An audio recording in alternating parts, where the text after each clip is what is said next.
Hey everybody, welcome to another episode of Everyday Strong with Dr. Michael G. Daniels. This is your host, C.B. Baker.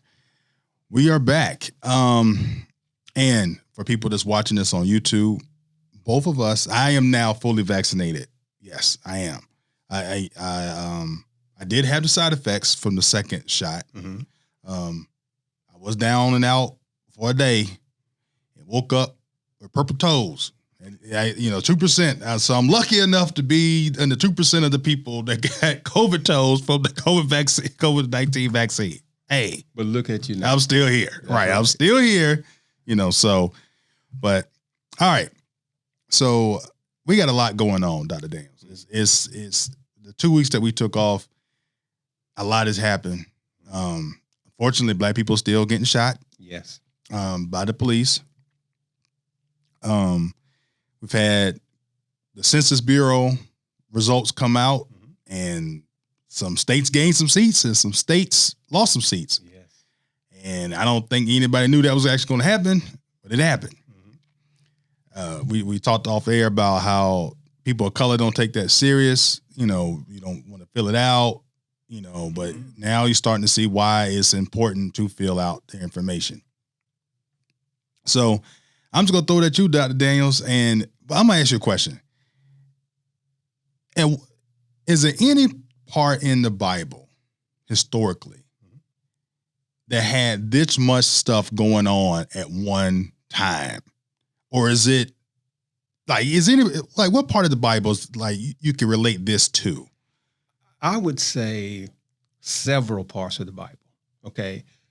So let's take the census, for example, that's something that began even in the time of Moses, when they began taking census, when David took census. In fact, the Lord got kind of upset with some folk for taking census at one time because they did it just to kind of alleviate their own fears, so they could know that we have more soldiers, or we have more than our enemies.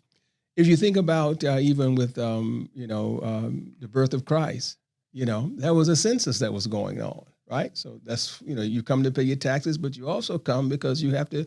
There's a census, and that's how they determine what your taxes are and all those kind of things.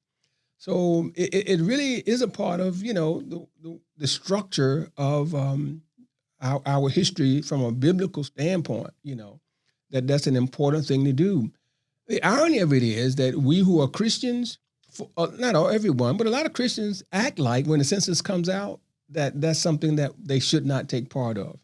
That, it's somehow, it's the state trying to take their rights away, right. And some of that is because of how they viewed the census in during the time of Jesus, But the irony of it is that if we don't take the census, we lose, especially minorities, because minorities are oftentimes the ones that are hiding, baby daddy in the house, and you don't want to, be honest about him living with you. Right. Even though the information is never shared and by law cannot be, shared. But that census determines so much that we as minorities benefit from, like, for example, our schools, federal dollars to schools is based on census data. Federal dollars for senior citizens and developing, living spaces for senior citizens based on census data. All the public funding that goes into first responders is based on census data. All those kind of things. And so if we want our schools better, we have to always make sure we get a 100% count in our communities so we can get more federal funding to our communities, for roads and waterways, all those kinds of things. Yeah. Now, what's your view on the census having race up there? You think minorities benefit for that being up there, or is it a disadvantage? I think it's an advantage personally, let's talk about reparations, for example. Okay. One of the issues that the Republicans have said that if you were to give reparations, for slavery, how would you determine who is owed money. Okay. Now, if they were to use the census data, it would be easy, right? But if you don't have race up there, then everybody's going to be black if they give reparations. You know what I'm saying? So, folk that really were ashamed of having 1 ounce of black blood in them, they won't be ashamed anymore. That's right. If they're giving out money for being black. So I think those things are important. I also think those things are important because when you look at how the money is going to communities and why money is going places, if we don't have that data to go back and look at, then we cannot really justify when we go to try to convince people that we have been underserved, because they can say, well, we didn't know it was a minority community. We just presumed it was just people. But that way we can target money better at local levels, state levels, and at the federal level. And again, that's what harms us now is because we are afraid, unfortunately, to let our voices be known with the census and with voting. Yeah. Racism in America really is deep. It's rooted very deep to the point where a lot of people don't even recognize that they're participating in racism. Mm-hmm. Not to just say that you're racist, but you're inadvertently participating in racism. Oh, absolutely. Really, a lot of times by just being quiet. Well, it has nothing to do with me. I stay in the suburbs. I got a nice $400,000 or $500,000 house, got a nice car. It's nothing but white people around me. I don't see that happening. So I don't have an opinion either way. But I'm be like, but it's right there in front of you on TV. It's on TV. It's on social media. Yeah. It's like it's happening. What is your stance on that? There are two types of racism. This is how I look at it. There are two types of racism. There is economic racism, and then there is color racism. Okay, and let me give you an example of economic racism. Let's say you grew up in the hood, right? In the ghetto, black folk 90%, right? And then all of a sudden you get this basketball contract, right? And so you're doing good. So you move to a middle class neighborhood where the houses are approximately 3,000 to 4,000 square feet. You pay $500,000 for your house, white neighborhood. And then Ray and Taniqua move down the street. Even black folk be saying, what the heck they doing up in here? Right. Why ain't they cutting their grass? Why, see, economically, black folk don't even want poor folk moving in the neighborhood. But then there's that color barrier, where people don't want you, I don't care how much money you got, unless you are celebrity status. Right. They don't want you in your neighborhood. The irony of that is most racism stems from religious background. When you really think of racism, it is a religious thing. People became racist because of how they viewed the Bible. Historically, that's it. And we don't want to see it that way, I think, because it makes the religious leaders nervous to admit that that's where it comes from, because they use the Bible all the time. If you think about it, white people have used the Bible to justify slavery. Yeah. Right? They talk about, Noah's descendants, and they say, well, one was supposed to serve the other, and that's why blacks are supposed to serve. They use a scripture that says, servants obey your masters. And they say, well, you all need to obey us, and so forth and so on. And so really, when you think about the history of racism, see, it used to be a time when racism was not about skin color. Racism was about geographic region, right? If you think about it, the Hebrews were mistreated by the Egyptians, right? And so that was about where you came from, your background. That was about what God you served, right? If you served the Amun-Re, which was the Egyptian god, if you served him, well, because of their religion, they had to treat you a certain way. Right. So if you didn't serve their God, you could be a slave. In the same way with the Hebrews, later on, and even before then, but later on in their history, you could be a slave if you did not serve their God, Elohim. if you served him, you couldn't be a slave. So it was about really that, that region, that religious thing. And even as you move on to Christianity, it was the same way. It was the idea that if you were not a Christian, see, if you were a Christian, you couldn't be a servant, you couldn't be a slave. But if you was a Christian, I said it backwards. If you were a Christian, you could not be a slave. If you were not a Christian, then they said, you know what? The Bible teaches us that we should put you under our feet. And so that's what they did, right? And even when they came over to the Western world, when you think about it, right, there was a proclamation. I can't think of the exact name of the proclamation that was that Spain and France, and England put together to say, well, when we find any place you find and you claim it's yours. Well, wait a minute. How can it be yours just because your ship land there? Right. But that's what they said. What did they base it on? The Bible, right? Abraham, as far as your feet can tread, as far as your eyes can see, I'll give it to you. So their thought was when they came to the Western states, North America and South America, right? Spain took South America and said, what? This belongs to us. Although you have all those indigenous people there. Right. They're looking at y'all like, what are you talking about? Hey, how's it you all's land? Right. The Europeans came to North America, right? And they said, what? This belongs to us. We know y'all are here, but we don't care. This ain't y'all land. Get off the land. And the Indians have been living there for thousands of years, right. And so,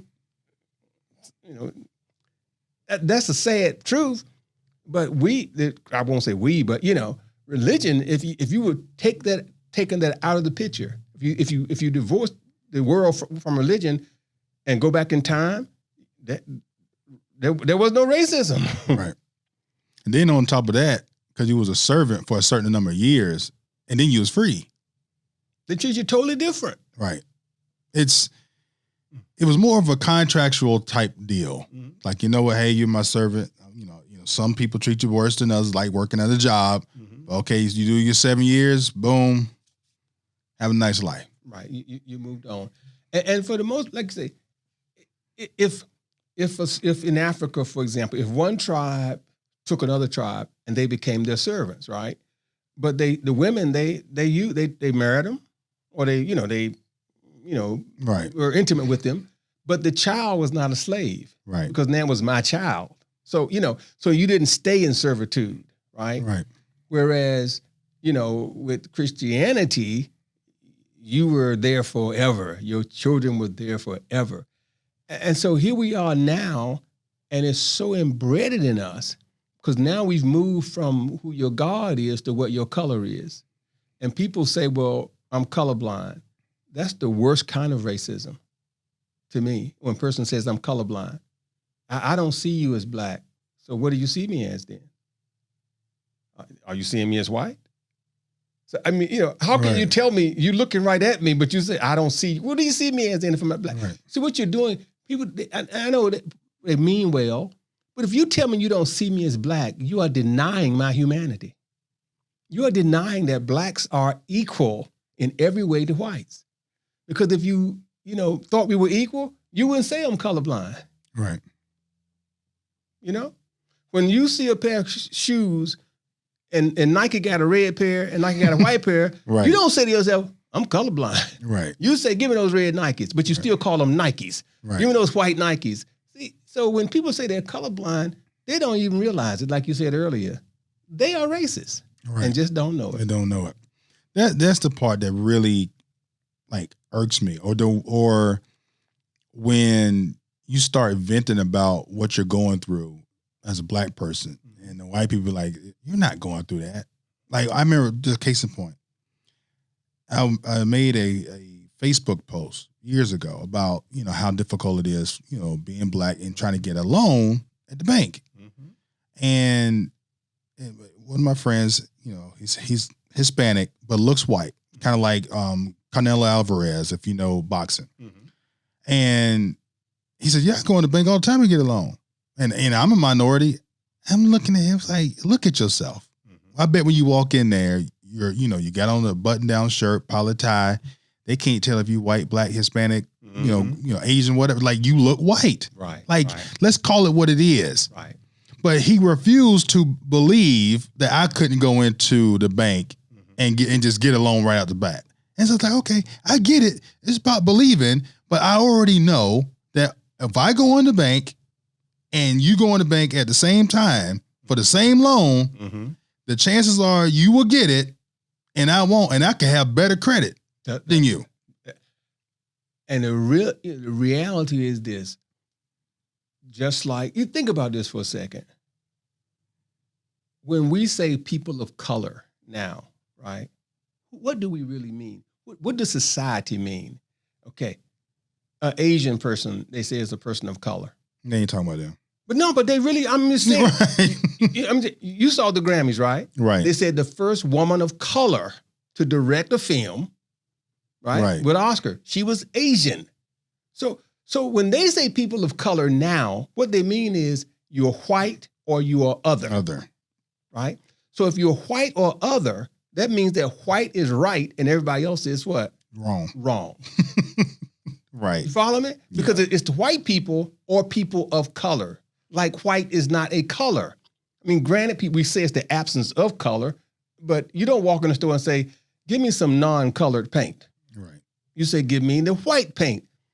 So why is it that everyone else is different than white folk? Why is it white folk and then people of color? If you are from Iran, right, they consider you to be a person of color. If you are from anywhere other than Europe, Russia, those Scandinavian countries, you're a person of color, even though there are Asians that are lighter than people from the UK. Yeah. Isn't that a kick in the head? Mm-hmm. So if the mere fact that that's how we treat the world says what? The forms that you fill out are racist. Mm-hmm. Because they don't say, they list white as if everyone else is an other. Then they take it a step further and say, are you African American? Then they got a subcategory, Hispanic, or it's like, no, I'm just African American. Right, but there's a reason for that.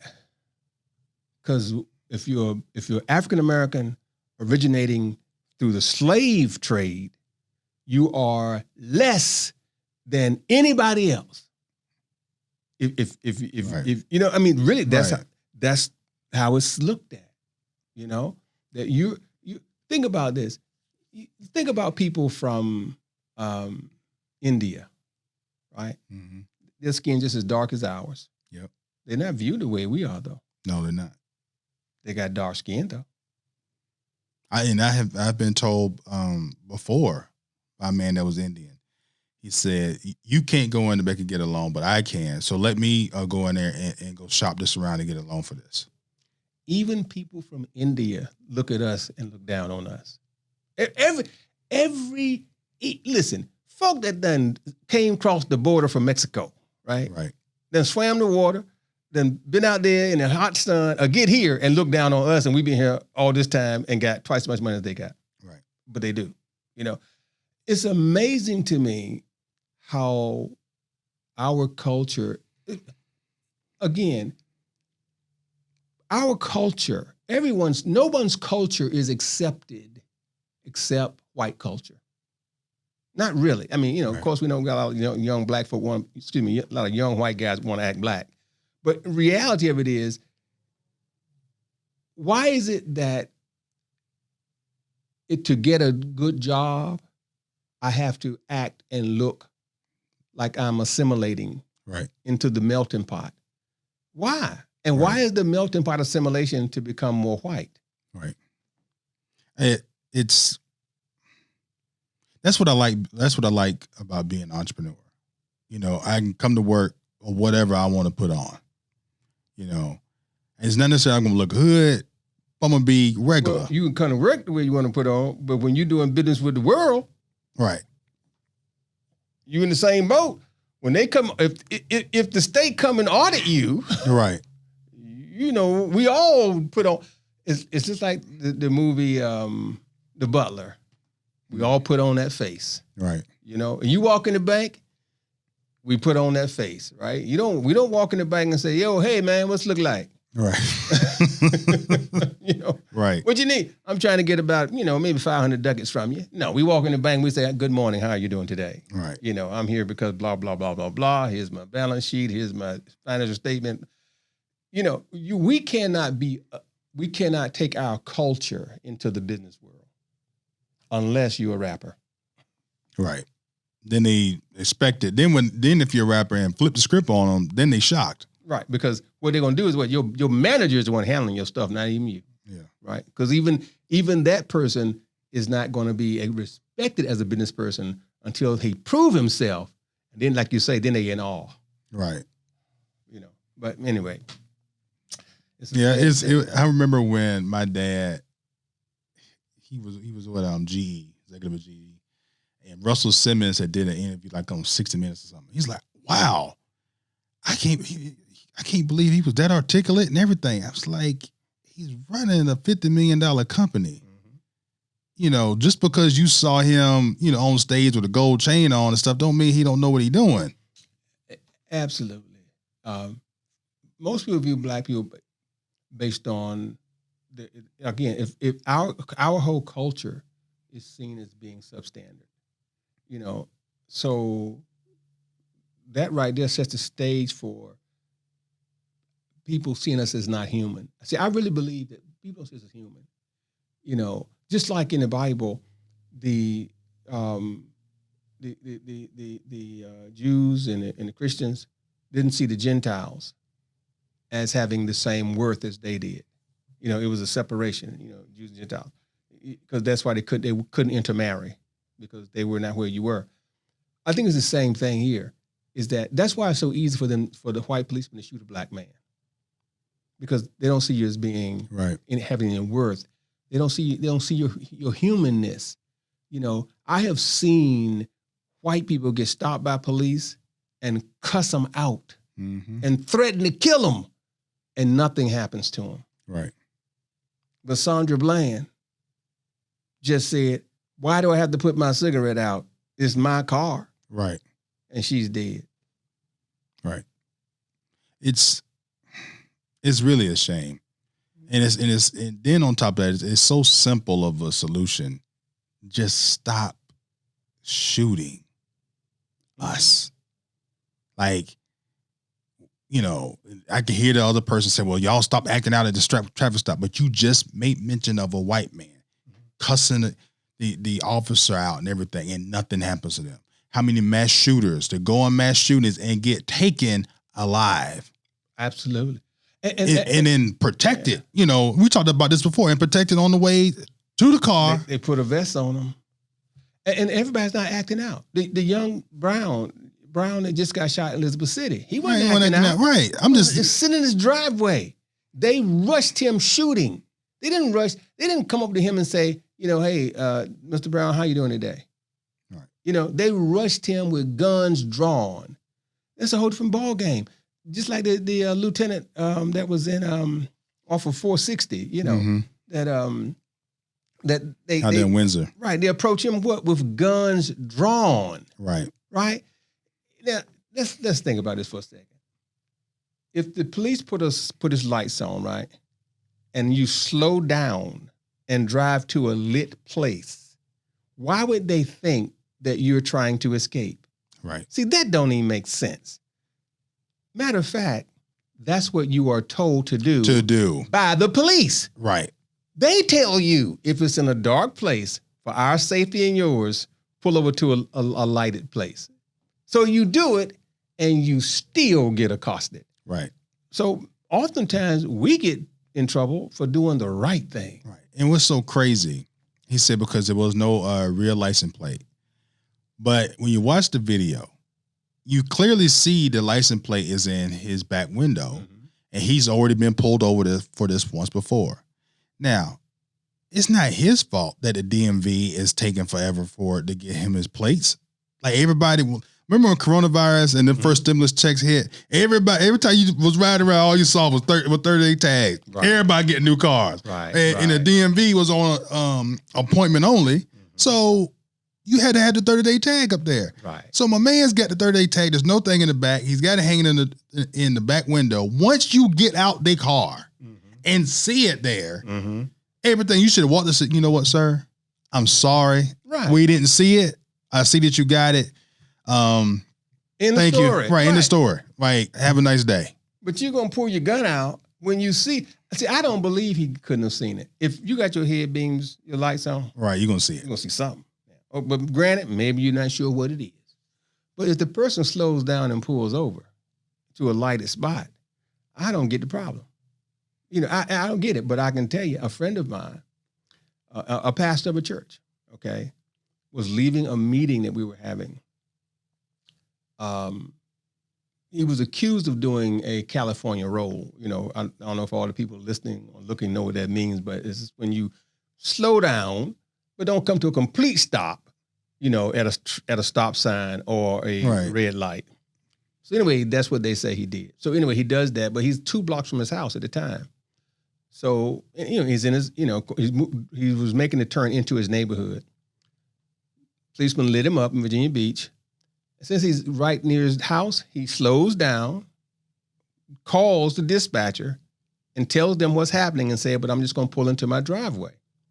And he does that, right? Now, the officer, when he pulls behind him, draws his gun, and this man is wearing a suit and tie, and tells him lay face down on the driveway. Come on. Yeah. Lay face down in the driveway. He said, sir, I'm at home now. I mean, what's the problem? I don't even know what the problem is. He's yelling at him. I'm not going to tell you again. Lay face down in the drive. Lay face down. Okay? Yeah. Right now, here's what you know and I know. He ran that license plate number, right? The license plate came back to a church. So he knew that somehow this car is connected to a church. But since it's a black man, I don't even care. Right. And he gets out with a suit on. So pretty much this probably is the preacher. Right. And you still tell him to get on the ground. For what? What about what he did made it appear as if he was a threat to you? Right. Part of it, I think, with people I think the issue with law enforcement is the type of person that's applying for the jobs. You can't out-train a person's personality if they went into that job to do something, you know, to do certain things. Right. You're not going to be able to train that out of them. Because I want to be a cop to do X, Y, and Z. I want to be a bully. I want to be a bully because I got bullied, or that's just, I want to be able to do that, take my frustrations out on people and not have any repercussions for it. Showing my authority. Right. Like, cause like how I feel about the guy in Windsor, I'm willing to bet that whole situation snowballed in his own head. The cop. Oh yeah. He probably was already upset about something else. And then it just snowballed because it happens to everybody. The problem is you can't have that happen in your profession. Right. You got to check your feelings and your problems at the door when you put the uniform on, and then when you get in that squad car with your weapons on you. Right. Because you turn around and shoot somebody out of frustration. Okay, now that person is dead. Okay, you've affected their family. And I guarantee you, like when you're sitting by yourself, you feel horrible.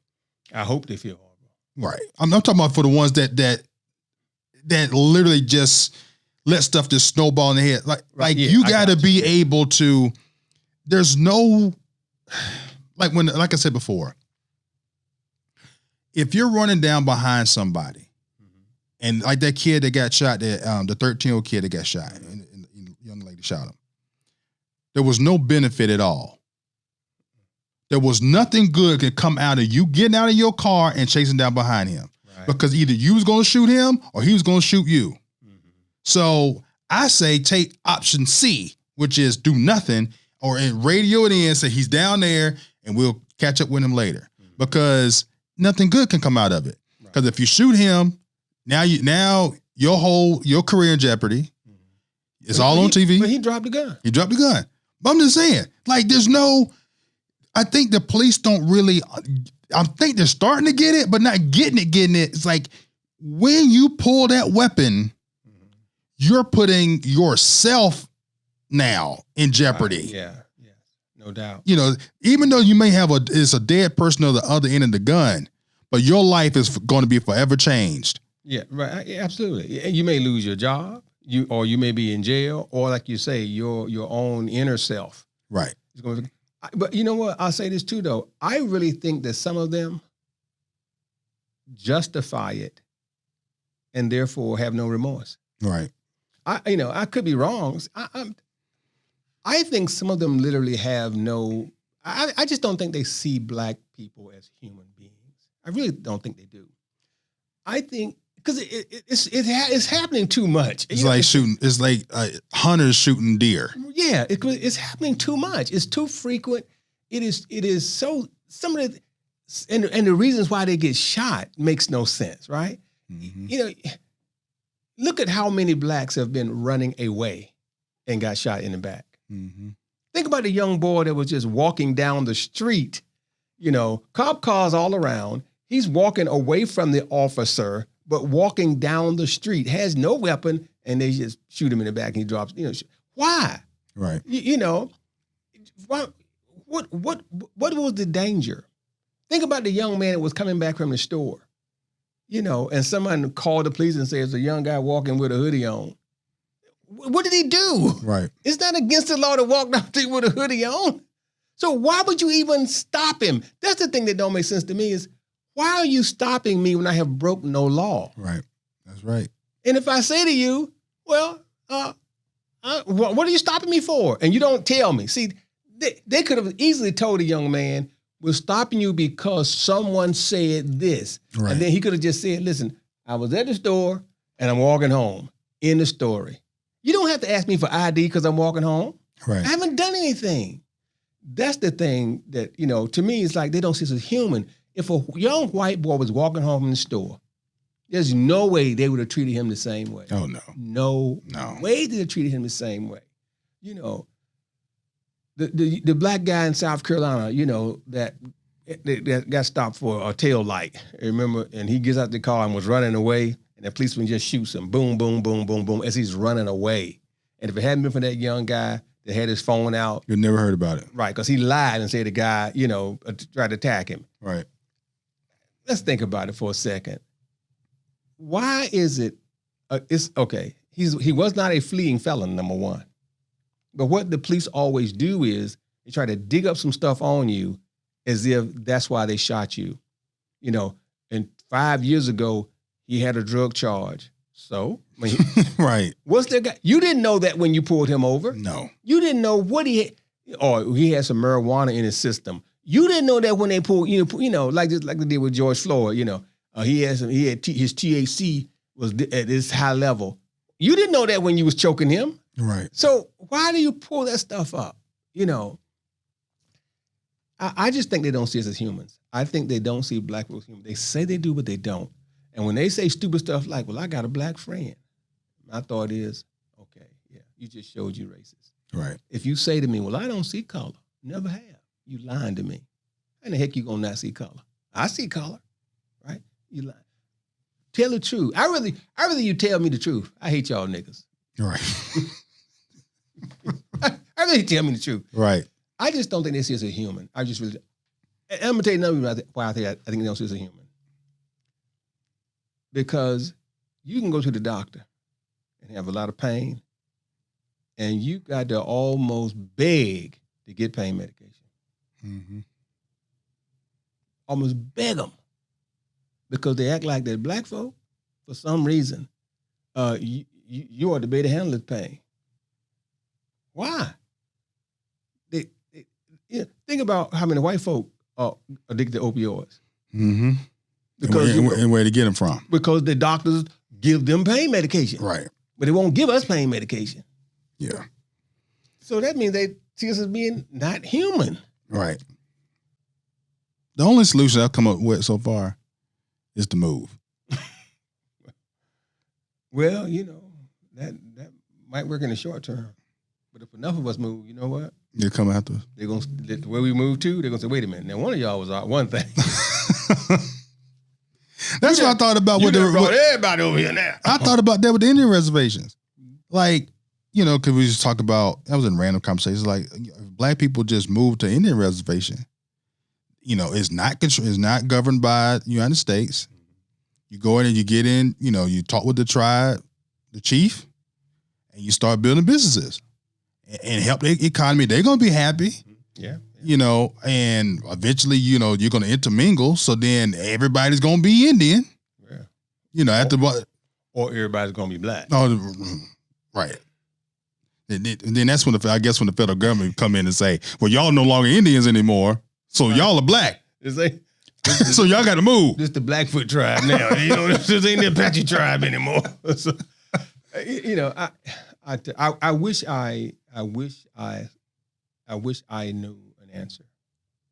I don't. I'm gonna tell you, I just don't. I know some people say, that we will someday be in a post-racial society. I don't think it'll happen until Jesus come back. I just don't. And like I said before, if he come back and he black, they'll have to lock him up too. That'll be another reason for them to try to crucify him again. That, as much as I would like to happen, I don't really think people are ready for that either. In all seriousness, for Jesus to come back, I think his disappointment and anger, like one thing about when you had me read the Bible, there is a big difference between God in the Old Testament and Jesus in the New Testament. Right. I don't necessarily want God in the Old Testament to when he got upset, everything got wiped out. It won't like a little bit. It was like, you know what? He say, Dr. Daniels, I need you to go down and wipe all them people out. Yeah, not some, all. Right. And then take over the land, burn it down all the way to the ground, and then now it's yours. Like, it's like we're begging for that to happen again. And Jesus came to relieve us from that type of wrath, but it's like we're not acting right as a people. Well, what you're saying is absolutely true. My faith is that if you do come back and do it, I won't be the recipient of his wrath. Yeah. That because that's already been prophesied, right? In Revelation, that it's gonna happen. And those that are still clinging to the worldly ideas will just suffer the wrath, right? You're right, they ain't ready. The people who think they're ready aren't ready. Right. I agree with you 100%. I just don't think we will become a post-racial society as long as we are not on the same wavelength in a lifestyle. And I'm saying religion, but when you think about what religion truly is, it's a lifestyle, right? The acceptance that we're all created. You see, if all of us truly believe we had the same dad, we wouldn't be racist. That's true. We may not like you sometimes, right? We wouldn't be racist. Being a sibling of 5, I know that from personal experience because we believe we got the same dad. Right. So since that's the case, I don't dislike you because of your color. I don't dislike none of that stuff because of your gender. I don't dislike you because of that. Right. Now I dislike you simply because of how you treat me. Only way it is. But we say we believe it, but we don't act like we believe it. That's why I say I think it's an issue of not seeing the person as a human. Because if you truly saw me as a human created by God, you would treat me as one of God's creations. Right. They treat the dog better than they treat us. They do. They truly do. Now, let me ask you this question. Which one would be easier to fix a situation? Removing the devil out of it or bringing God into it? Bringing God into it. Because I say it this way, because if God comes in, he will take care of all that which is not like him. Gotcha. So the answer that so basically what we need to really be focused on is how to bring God back into the fold of these type of conversations. Because at the end of the day, back in the 60s, there was a lot of activism, but it was you had Malcolm X and you had Dr. Martin King, mm-hmm. two religious leaders. Right. Today, what's going on, you have lawyers. Like the one lawyer sat up there and talked the George Floyd's thing, and I'm like, okay, like let somebody else talk. And he kept saying, I'm gonna bring somebody up. He never brought him up because he kept talking, but this is a lawyer, not a religious leader. I'm not saying that Al Sharpton should be up there talking, but I'm saying he at least is a religious leader. Like when you bring God into things, I feel like it does get much easier. Right. Well, I'm saying it differently. I agree with you, but I'm saying it differently. I don't mean us bring God in. I mean God bring himself in. Right. Because we are so imperfect, we will bring our imperfections in when we bring God in. But if God brings himself in, there will be no room for imperfections. And he will take care of all that stuff himself. Again, just like daddy. See, it's one thing if I tell you, well, daddy wouldn't want you to do that. Right. It's another thing if daddy step in and say, hey, don't be no fool now. Right. You know what I'm saying? So that's what I'm thinking about from that standpoint. Because I just don't trust us. Yeah. To do the right thing. Because we all have prejudices. And, if you would say, who's prejudiced, I don't have a problem raising my hand because I know it's the truth. Right. You know why I know it's the truth? I can be sitting watching TV, right? Watching a game show. And it'd be 2 blacks on The Price is Right and 4 whites on The Price is Right. And guess who I'm rooting for? The 2 blacks. I know nobody, right? I don't get one dime. I don't care who wins. But I'm sitting there going, you know the answer. Yeah. It's just, you watch a sporting event, right? All things being equal. Right. We root for, you root for those that are similar to you. So, I mean, I get that. But you ain't gonna go as far, but you like that, but you're not to the point where you're going to physically deny a person an opportunity based on their color. Right. And I'm not going to disrespect you because of right. I'm not going to do that. But again, I'm just saying in my own imperfections, if, right. That's just how we are. Right. Right. Because black folks are like that with Larry Bird. Where Larry Bird's playing, ain't nobody want to give him no respect. Right. Second retired, boy, it was a bad white boy. Boy. It's like. The boy was tough now. Right. The boy was tough. Right. But you're right. When he was playing, whoever was playing against him, you room who was playing against him. Right. When him and Magic was playing, you room for Magic all the time. Right. Room for Magic. But the boy won't no joke. No. Right. And what's ironic about all that is because I was younger when they was playing, I inadvertently missed how good he was because I was focused so much on the Lakers, and the Showtime Lakers. I really won't paint it because I hated Boston so much. It's in somewhat for myself. The same thing happened with Michael Jordan. I disliked Michael Jordan because I hated the Bulls. Like if the Bulls was within 5 points and Jordan was on the team, and if it was in the fourth quarter, I turned the game off. I already knew that the Bulls were gonna win. I'll say 10 points. They're gonna win. Right. It's just interesting how race plays a role in things, and I will say this, I really feel like I agree with you. God stepping in here is the best, absolutely the best solution to this, because the devil is all intertwined in all of this. And I was just sitting there thinking, like, if somebody was to come through the door right now and say, "Okay, CB, I want you to go speak. You the next leader." And then I know within 20 minutes of that, an opportunity going to hit my door where I can get like $1.5 million if I go do this. So which one am I going to do? And I will honestly say, well, black folks been in trouble for a minute. And I can't get them out.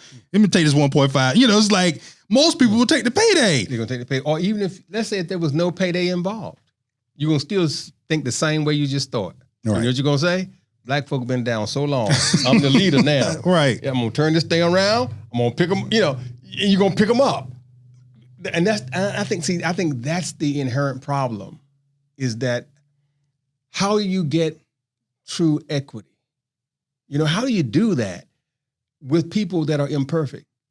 Right. Because as much as I think I can be, fair, my thought is going to be, the hell we've been going through all this time. Right. If it's like if I was a judge, for example, and black folk were coming through, and I'd be like, nah, okay, it's all right. How many people you kill? 5?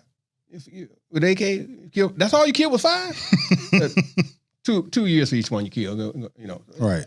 Because you don't watch these other folk kill folk and they put them in a mental institution. Right. And they come out in 70 years, something like that. And I'm gonna give this example. I know we ran out of time, so I'm gonna give a quick example. Just like I was on a jury one time, right? I'm on a jury. Black guy, he stole some cigarettes out of Food Line. The cigarettes this is back before cigarettes was behind the counter. Mm-hmm. So they were in a shopping cart and they was getting ready to put them on the shelves. Well, the guy just happened to be walking through the store, see the shopping cart, and grabbed the cart and ran out the store with it. Was going to try to run out and get away. Just so happened a policeman was in the parking lot. And so he ran out the store. The manager runs behind him and says, hey, stop him. The policeman stops him, okay? When the guy came to trial, he had been locked up at that time for about 6 months, right? There was 2 blacks on the jury, me and the other sister. We go out, the judge told us that don't eat together. We go out and when the KFC and sat down and ate together, and I said, look here, ain't nowhere in the world we're going to get up on some time. And she said, I'm agreeing with you all the way. What we going to do? I said, look, in my mind, to have stole the cigarettes, he has to have left the property. If he ain't left the property, he ain't stole them yet. So, where I look at it, they caught him too fast. We come back in there, and we said, we think he's innocent. And I tell him why. The guy that's in, the foreman looked at me and said, I can't believe you would say that. They caught him red-handed, and people was getting frustrated. I said, I don't care what y'all say. You can take him in the votes as you want. I'm not voting for guilty. Right. We argued back and forth for like 5 hours. Finally, the foreman said, you know what? How long the boy been locked up? 6 months? He said, well, he ain't gonna get but 6 months, no way. Let's just let him go so we can go home. Everybody voted, so they voted innocent. Right. When they voted innocent, his own lawyer was shocked. She couldn't believe it. Judge even said to the prosecutor, should I poll the jury? Nobody could believe it. And the prosecutor just said, no, Your Honor. Why? Because he was black. Right. I'm just saying, what I mean? Was it the right thing to do? Who knows? But I'm just saying, right. It's hard not to. Like that when James Winston, remember back when he was at Florida State, he took the crab legs. Right. It's just, I had an employee once that had a charge on his record for eating grapes in the supermarket. I know. See, so you see so many, you see so many things that people have done egregious against black folk that when you get a chance, you always say, you know what, I'm letting you go. I'm letting you go. And that's why I'm saying, as much as we would want to be equitable, I think it'll be hard. But anyway, that's my word. All right. Thank you all so much for joining us for another episode of Everyday Strong with Dr. Michael G. Daniels. This is your host, CB Baker. Till next time.